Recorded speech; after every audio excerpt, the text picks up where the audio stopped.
Okay, good afternoon everyone. I'm Anne Sterling, I'm Deputy Leader of the Council, and before we begin the session proper, I've got a few housekeeping bits of information for you. So for those of you who have joined us online, may I ask you to keep your microphones and cameras off, please.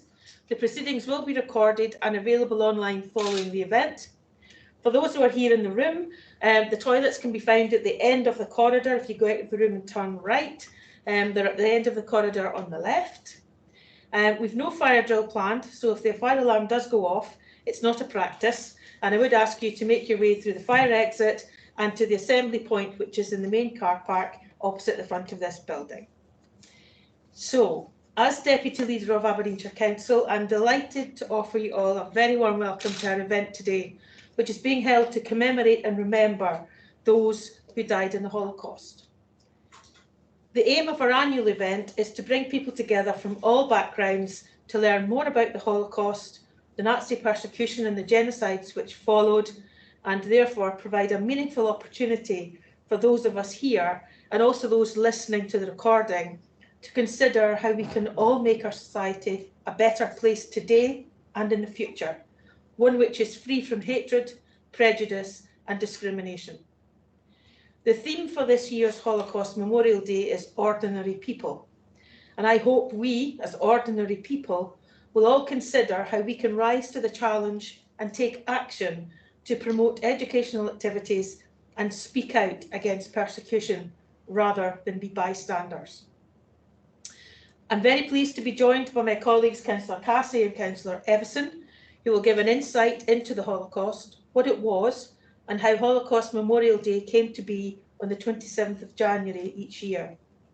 They will also share their own learning and tell us how we can become involved in remembering.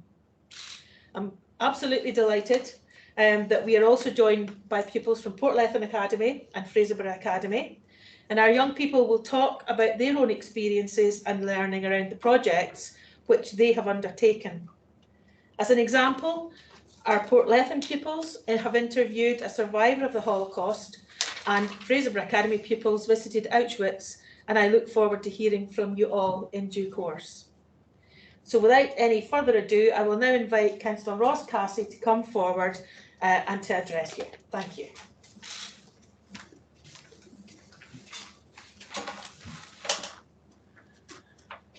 Thank you, Anne. Today, Aberdeenshire Council is joining thousands of organisations, groups and individuals across the UK as we mark this important day. January the 27th is observed around the world as Holocaust Memorial Day, where we come together to remember the 6 million Jews who died in the Holocaust. Those who died or were targeted during the Nazi persecution, and the millions of others who were killed in genocides in Cambodia, Rwanda and Bosnia and Darfur. It was on this day in 1945 that the largest of the Nazi concentration camps at Auschwitz-Birkenau was liberated by the Red Army. It was also on this one day, 55 years later, that governments from around the world, the UK government amongst them, met in Stockholm and signed a declaration committing to preserving the memory of those who were murdered in the Holocaust and subsequent genocides. These dates are each just one day of importance in history. There are so many more for those who died or were affected by these atrocities. Days where lives changed entirely. Days spent in fear. Days in horrific conditions that were indistinguishable from the next. Days holding out in hope. Days where some saw a loved one for the last time. Or days when, for millions, their lives were taken for just being who they were. As a human race, we seem incapable of learning the lessons of history. We still allow political and ideological doctrines to lead us into dark places. A few years ago, I visited the vast factory of death at Auschwitz-Birkenau, and to this day, I still cannot describe the emotions that I felt on that day. Yet we still see, on this day, on our TV screens, similar scenes of persecution. The root cause behind these days, the racism, hatred, discrimination, prejudice, and intolerance were not just the result of one day or one person. These insidious beliefs were allowed to grow and still grow, were encouraged and are still encouraged and promoted over years.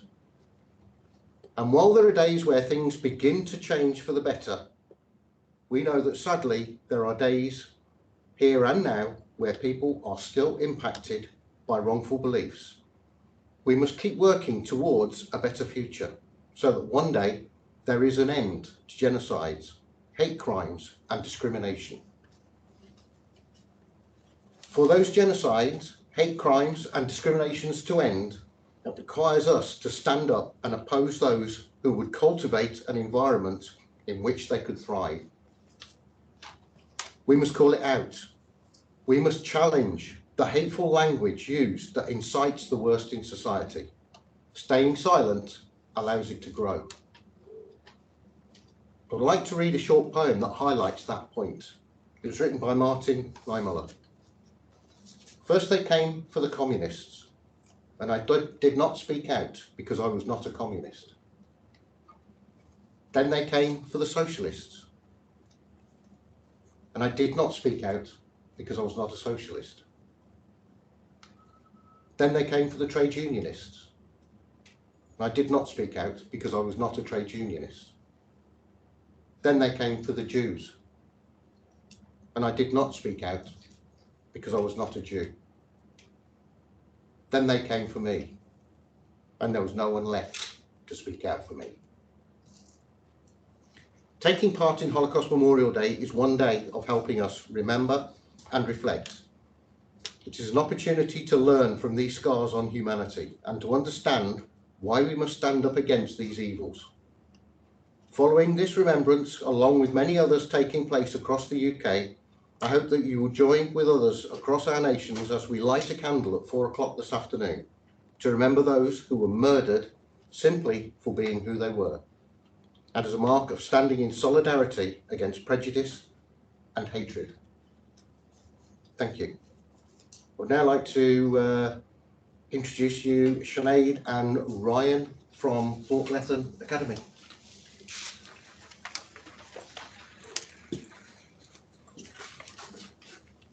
Hello, we are Sinead and Ryan, currently in our third year at Portlethen Academy.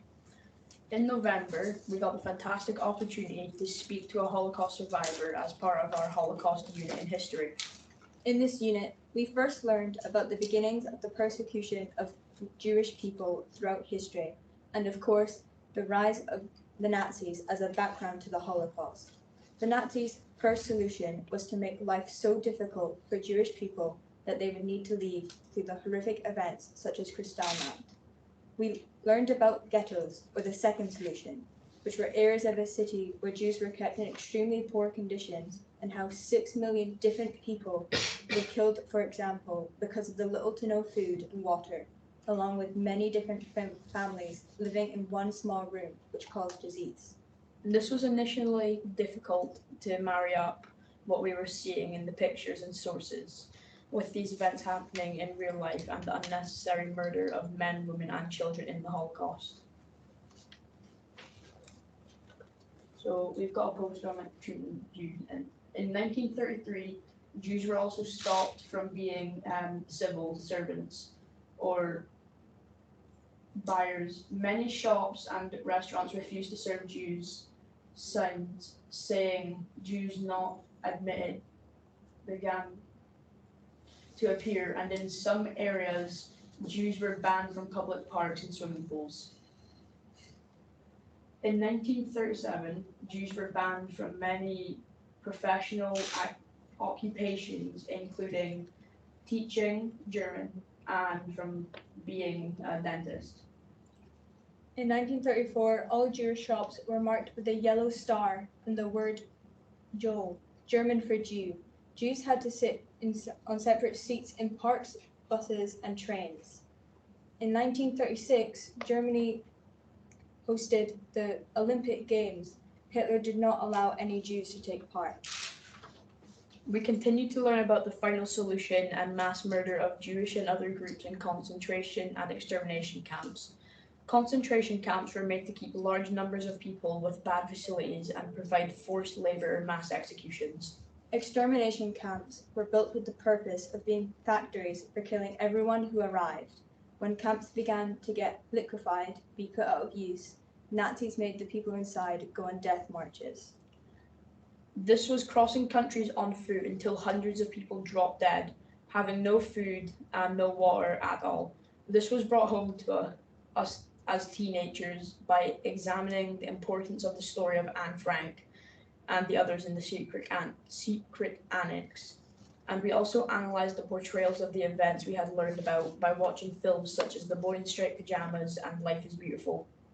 Jewish people were made to have the Star of David on clothes, but of course there were many diverse groups of minority groups that the Nazis targeted who had to wear identifiers so it could easily be seen who and why they were in camps, which would lead to further humiliation. Jehovah's Witnesses had to wear a purple triangle and homosexuals a pink triangle, which has now been reclaimed by the LGBTQ+ community as a symbol of strength. Learning of the aftermath of the war was just as important. Survivors could not adjust back to life, as in many areas anti-Semitism was still heavily influenced, along with many Jewish communities no longer being active as Nazi reign. Many people left for countries such as France and Britain in hopes of security after the liquidation of concentration camps. From learning to seeing, we were offered the chance through the Holocaust Educational Trust to meet Janine Weber, a survivor from the Holocaust. When we were told of this opportunity, I felt nervous and scared, but also excited. Janine's story was a heartbreaking one. We knew that this was a difficult topic to learn about, but especially hearing from someone who had suffered during the Holocaust. So we firstly prepared by looking at how Jewish and other minorities were treated in death camps. We looked at the lives of ordinary people before the Nazis' rise to power and how they were just like ours, having family and school pictures just like we do, but they were killed purely because of their religion. We also looked at the various definitions of the Holocaust and the one we thought best fitted how to explain this horrific time period. Finally, we discussed how important it is to hear witness testimony and what we would expect from hearing Janine's story via a video link and what we might want to ask her. After the preparation and going into the theatre to actually speak to a Holocaust survivor, real life history, I felt thrilled. It was a once-in-a-lifetime opportunity. Janine explained her life to us. She mentioned how she had to hide in a ghetto with other families. Nazi invasions were common and led to her father getting shot and never seeing her grandmother again. For years after the war, she dreamt of the black boots of the SS officer she saw from hiding under the bed. Janine continued by saying her mother fell ill with typhus. She said she remembered seeing her mother sick in the basement, being powerless to anything to help. Along with her younger brother, Janine was taken to a farm to hide. It was here when the farmer's daughter alerted the Nazis of the two Jewish children hiding out in the countryside, hoping for a reward. When an SS officer arrived, he took Janine's brother and told her to turn around and walk away, to turn her back to death and her brother. The SS officer killed the boy but left Janine alive. To this day, she doesn't know why, but during our questions and answers session, she said she perhaps reminded him of a family member, so he let her go. Left alone, Janine with a relative who hid her with some other people with nowhere else to go, Janine stayed there until after the war. Just like other survivors, it was not safe for her to stay in Poland. So her auntie thought it would be safer and a better option to go and stay in France.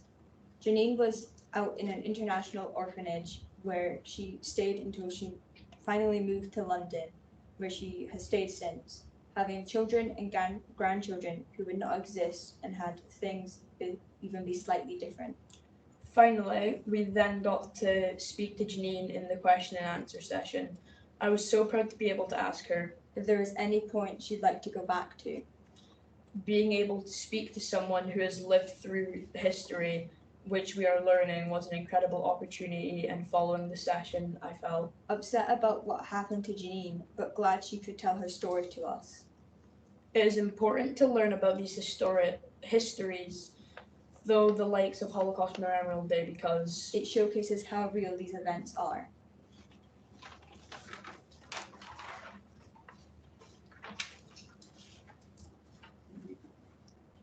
Before the talk, in class we prepared for Janine's talk by looking at Jewish life before and after the war, and also doing research about Janine herself.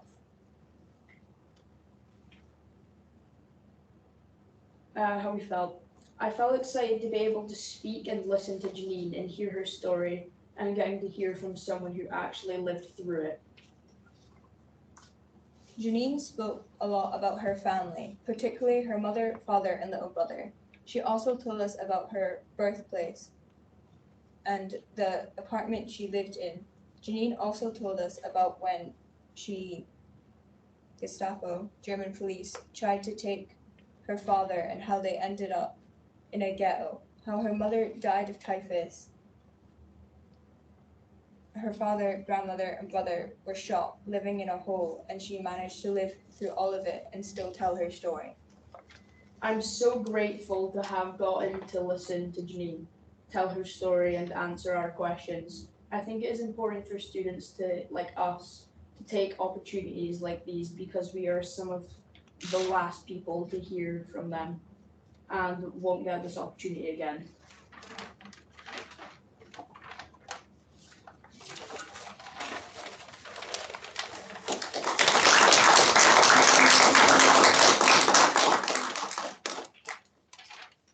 Can I just thank Sinead and Ryan on behalf of us all for that extremely powerful account of your the work that you're doing in school, and also your experience with Janine. And I think everybody, I think, would appreciate just how powerful your presentation has been for us today. So thank you both very much indeed, and to your colleagues who've been following the curriculum in terms of history. So thank you very much indeed, and we'll come back to that near the end of the programme. But it's my pleasure now to introduce Councillor Alison Everson to say a few words. Thank you. Yes, thank you. That was very moving. Thank you. In 2018, I was part of a delegation to Bosnia, organised by Remembering Srebrenica Scotland and sponsored by the Scottish Government. I promised to share my own learning from this visit in order to raise awareness of the genocide which took place in Bosnia in 1995, and to show that the atrocities then were committed against ordinary people. It is up to all of us to work together to ensure that such cruelty and horror, that genocide, does not happen again. One memory that stays with me is one of the centre of Sarajevo, where for generations a synagogue, a church and a mosque had stood virtually next to each other, with people coming and going freely and peacefully, living their lives according to their religion, but together. Something happened very suddenly to shake that. In the early 1990s, I was living an ordinary life with my family near Frankfurt in Germany, only 800 miles away from Sarajevo. I was only 2 days' drive away, but I had no idea how ordinary lives were being ripped apart so close to me. In 1992, in Bosnia-Herzegovina, that close to where I was, the campaign of ethnic cleansing had already begun. This means that people were being removed because of their identity. That existing way of life in Sarajevo had already changed. By July 1995, over 35,000 Bosnian Muslim refugees had tried to find refuge by moving to the town of Srebrenica, escaping concentration camps, the destruction of their homes, and escaping mass killing. But in July 1995, Bosnian Serb forces attacked Srebrenica itself. Over 10,000 men, fearing for their lives, tried to escape through the woods on a treacherous 63-mile journey. This journey is now referred to as the Death March. Only 3,000 survived. The rest, along with those men who had remained in Srebrenica, were killed in a brutal campaign which saw over 8,000 men and boys murdered. Over 23,000 women and children were forcibly removed from the region. I want to introduce you to 3 ordinary people I met on my visit to Srebrenica in 2018.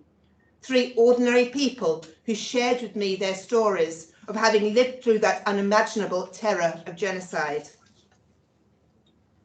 Firstly, Hadiza. Hadiza spoke to us through tears about her own family. She lost her 2 sons, Asmir, who was 21, and Almir, who was only 18, and she lost her husband as well to genocide.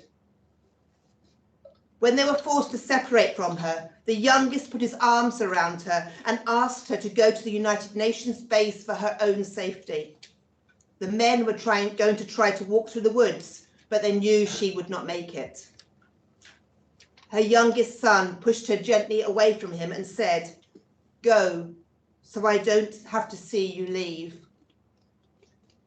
She says, they weren't guilty of anything except their Islamic faith. And their names killed them. Her sons and her husband were killed alongside at least 8,000 other innocent men and boys. Hadiza helped set up the Mothers of Srebrenica organisation and got to know another woman called Fadila.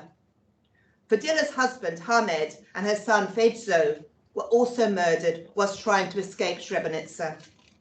Their fate remained unknown for many years afterwards. Fadila said, "You cannot explain it to someone who didn't live through it. A war not only brings killings, many ugly things happen. I had to endure many adversities of war." Years later, her husband and her son's remains were found. Her husband was found with his body in one mass grave and his head in another. It took another 4 years to find her son's remains, with just his 2 leg bones being found.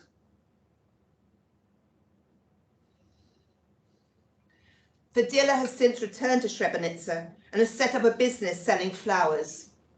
She tells her story and asks us to tell it too, so that what happened to her in Srebrenica never happens again. She wanted me to tell you her story. Secondly, I want to introduce you to a man we met, Hassan. During the war years, Hassan lived for 4 years in Srebrenica without food, without electricity. He described it as like being in a concentration camp.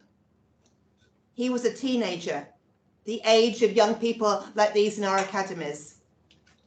He was an ordinary young man who wanted to live. And so he went on that dangerous march through the woods with the other men to try to get to safety. He survived. His twin brother, who was with him, did not.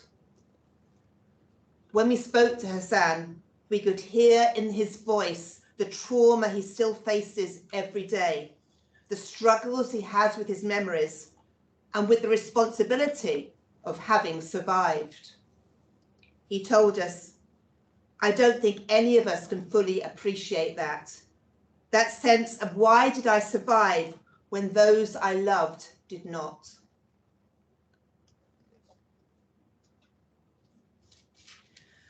Finally, I want to introduce you to another of the ordinary people whose lives were devastated by the genocide in Bosnia.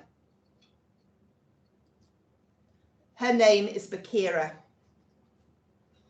One day, Bakira's neighbour, Bilijo, a police officer, knocked on her door with Serb soldiers.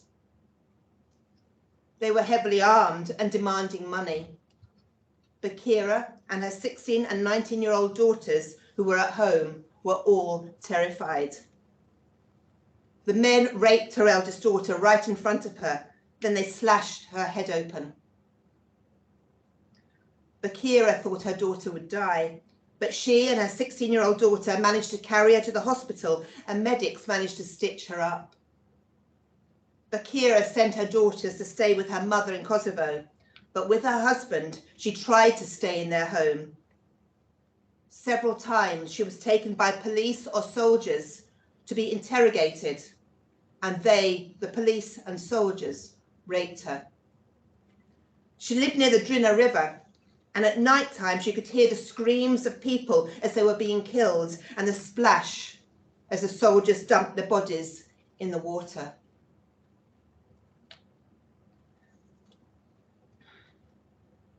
Many thousands of women suffered rape and sexual violence, like Bakira and her daughter. Bakira also wants her story to be told, and that's why I'm telling it. Bakira is now president of the Women Victims of War Association in Bosnia-Herzegovina.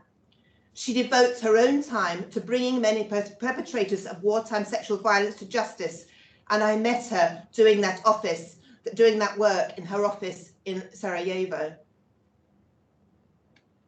But many of the perpetrators are still living and working in the same local communities as women like Bakira, who they attacked. And many of the men hold positions of responsibility. What does that say to the women victims? How can they cope? We can only just begin to understand the torment. But genocide does not begin with mass killing and rape. It begins when people start to think of themselves in terms of us and them, when prejudice, discrimination and dehumanization occur against a group of people. That is why we must all take a stand when we see even a grain of prejudice occurring. Ordinary people like us can make a real difference. In Aberdeenshire, head teacher Lazar Manojlovic refused to expel Bosnian Muslim students and teachers, stating that he only recognised two groups in his school, students and teachers. Let us follow that example of that brave head teacher and build communities where everyone is included. Aberdeenshire Council recognises the importance of taking part in Holocaust Memorial Day and of learning from it, and that's why we're all gathered here today.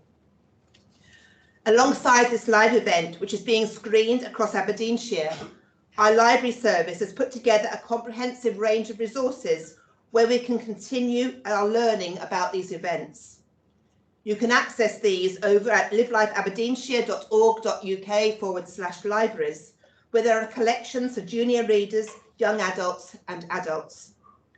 Library members can then download or reserve a physical copy of a book. Schools have taken part in the portrait competition to tell the story and journeys of Holocaust survivors, and you have just heard from some of our students who've interviewed a survivor of the Holocaust and have shared what they've learned with us. Thank you. There is also a wealth of resources at the Holocaust Memorial Day Trust website, hmd.org.uk, if you want to find out more and get involved in the future. Finally, echoing Councillor Cassie, join us in lighting a candle at 4 p.m. as we remember those who have suffered in the hope that it won't ever happen again. But that hope depends on all of us acting and responding. I will now hand you over to our students from Fraserburgh Academy, to Padella and Joshua, who will talk to us about their experiences and from their learning on a visit to Auschwitz. Thank you. Joshua and Padella, thank you.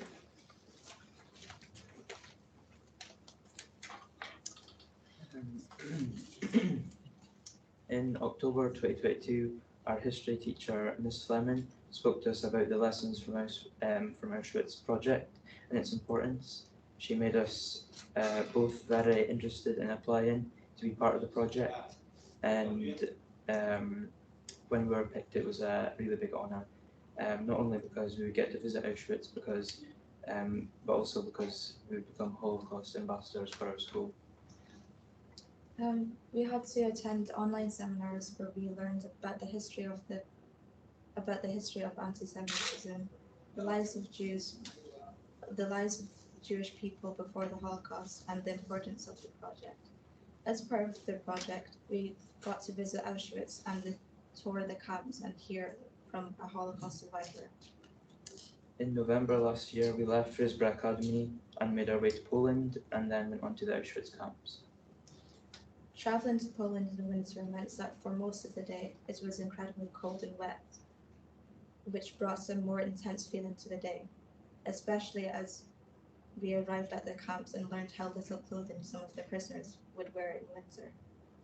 As part of our project, we had to reflect on the lessons we had learned, the testimonies we had heard, and the experience we had had. 3 questions were framed this reflection. One of them was, what did you do in your visit? What were the different parts of it? What did you learn, and why was it relevant? What parts of the day stood out to you, or what messages did you feel were important to pass on? The second question was, during the survivor testimony, what did you hear from the survivor that stood out? Why was it important or special to hear their testimony? How has your understanding changed or developed? And the third question was, explain why it is important that we remember, commemorate, and recognise the Holocaust in today's world. What is the message you wish to get across from having visited Auschwitz-Birkenau? My visit to Auschwitz. One thing that really stood out to me was when we went into the room that was just filled with hair, and you got to see like a bauble and like a braid still in, and just like knowing that it was once on like women's heads and like they were living, it just really like resonated with me. And we also got to go into a room where you saw children's like belongings, like their clothes, their shoes, and just seeing how tiny they all were, just like, and they had to go through like what adults had to go through. We got told about 2 twins that had a series of like tests done on them, and from a doctor, and the doctor also had tests, like he would do tests on newborns even, to the point where their mothers wouldn't even recognize them.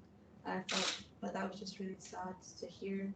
We also got to go into the gas chambers, and going into them, just knowing that like anyone that stepped foot in it wouldn't come out. They'd all just be like, they would just pass away, and they wouldn't be able to come out alive like me and Joshua did.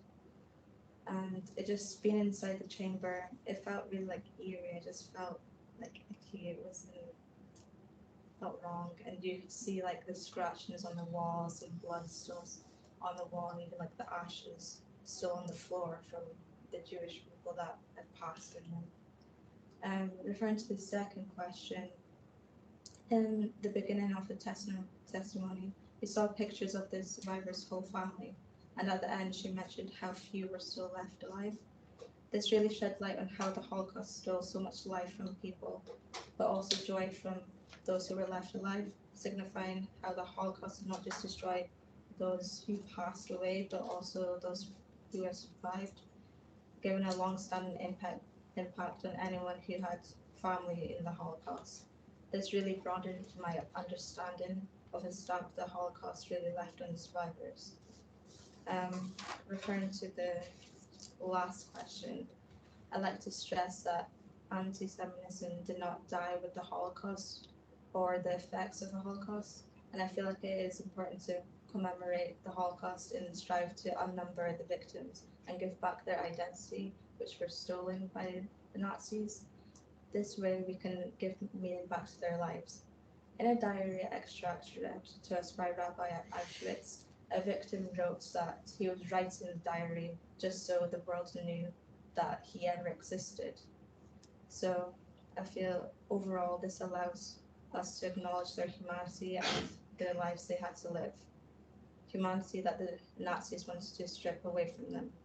By commemorating the Holocaust, we are not letting the Nazis fulfill their desire. For my visit to Auschwitz, I said, during my visit to Auschwitz, many things stood out to me on the day and have also stuck out with me throughout my journey as a Holocaust ambassador. One thing in particular that stood out to me was the size of the Auschwitz-Birkenau camp. Before my visit, I had no knowledge of the true size of this horrific concentration camp, only seeing its infamous entrance in pictures, but never knowing the devastating scale of the horrors that occurred behind the entrance. When I arrived, I was in disbelief. I could see guard towers as far as that I could see, and wooden huts stretching across the entire length of the camp. After seeing the camp in person, I realised that millions of innocent people were forced to live in these cramped huts in horrible conditions. This brought to light the horrors that took place during the Holocaust, and in particular in the Auschwitz-Birkenau camp. For the second question, I said I found the Holocaust survivor testimony to be very moving and informative, even though the information she was given and the story she was telling was extremely upsetting. Certain parts of her incredible journey piqued my interest and intrigued me to do further research and learn more about the events that took place during the Holocaust. She told her story about being one of the only people to be born in a concentration camp, and also showed her fascinating pictures of her family before the Holocaust, doing things as a family, enjoying life, which definitely stood out to me, as I believe these photos of her family truly show the tragic events of the Holocaust and how it still has a great effect and presence in the lives of not only the survivors, but also the family members of the victims of the Holocaust. For the third question, after visiting Auschwitz and listening to the survivor testimony, I realised that remembering the millions of people who were killed not only as victims of the Holocaust, but as individual people who had families, jobs, and fascinating lives before the events of the Holocaust took place. This was reinforced when I visited Auschwitz, and our tour guide was able to point out certain people out of the hundreds of thousands to tell their story, making them stick with me, thinking about their lives and what they could have done if they were not victims of the Holocaust. I believe that all people should experience what I have to be able to bring to light all the innocent people who died during the Holocaust in order to truly show each individual person's story and not just a number of victims, but as innocent people who were killed with no reason just because of extremely anti-Semitic views of the Nazi Party during World War II. As part of our role of Holocaust ambassadors, we have a responsibility to share our experiences and our lessons from the project to raise awareness, challenge anti-Semitic views, and keep the memories of the victims of the Holocaust alive, so that they were no more just a number, but a real person.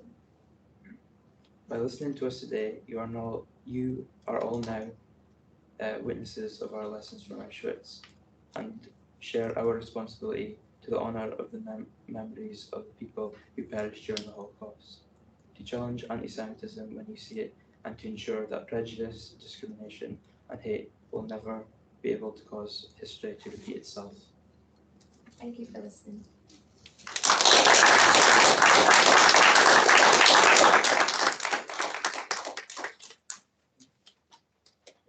Again, thank you both very much indeed for that equally powerful presentation that you've just delivered. And I think we've heard directly from Sinead, Ryan, Fidelia and Joshua just how important all of this is to share that responsibility. And I think it's a really fair challenge to each and every one of us. And I feel a very strong sense of pride in you all. And your colleagues who have shared the journey with you, because if it's not something that our young people actually, take responsibility for and are prepared to stand up and be ambassadors, then our future is not so bright. So again, I think, I'm sure I can see some nods in the room, but that sense of pride, I'm sure, is shared by all of us and all of you. So thank you very much indeed. And again, I'm sure I speak for you all in thanking Councillors Cassie and Councillor Everson for their very important contributions as well today, because without those reminders, I think we would perhaps be less fortunate in terms of our approach to that challenging issue of prejudice. So your sharing of your projects and the outcomes and the information you've gathered and the learning should not be forgotten from today. I think we cannot fail to be moved by the lived experiences that we've heard this afternoon, and by the reflection of the unthinkable horrors which have been inflicted on ordinary people, and still, as we've heard, going on today. And we must remember who they were and play our part, as you have challenged us to do, in rejecting that prejudice and that hatred. So be a beacon of light. Place a candle in your window at 4 p.m. today, and on this day every year. Be positively extraordinary, and remember those ordinary people that we've heard so much about. So again, thank you all very much indeed for joining us on this liberating day. And I do hope that you take lots of messages away from our speakers today, and we should never forget. So thank you all very much indeed. And our thoughts are very much with you, because the experience that you've had will surely take its toll also. So we very much appreciate you coming here today and sharing with us. It's not been perhaps a very easy thing for you to do, but we're very proud of you, and thank you so much. Thank you all very much indeed for attending.